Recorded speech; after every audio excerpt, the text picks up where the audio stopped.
When it comes to setting up your network, the first thing is you have to get connected to the machine.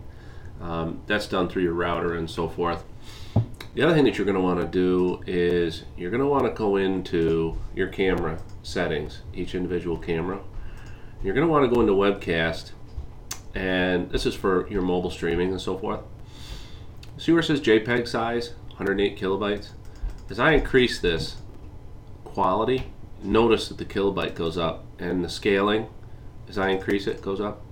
If you want to be able to connect to this thing and get a decent image, you're going to want to be down around 100 kilobits in order to keep a decent video flow.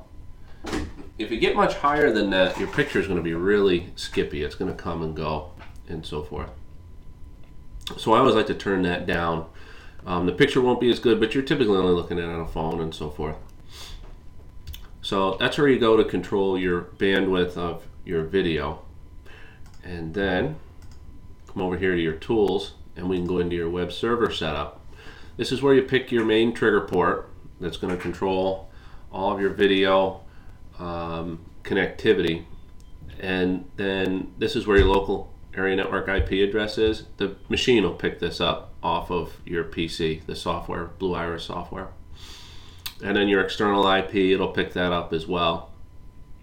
If you need to get a domain name, you can go right here. You can go ahead and get a domain name.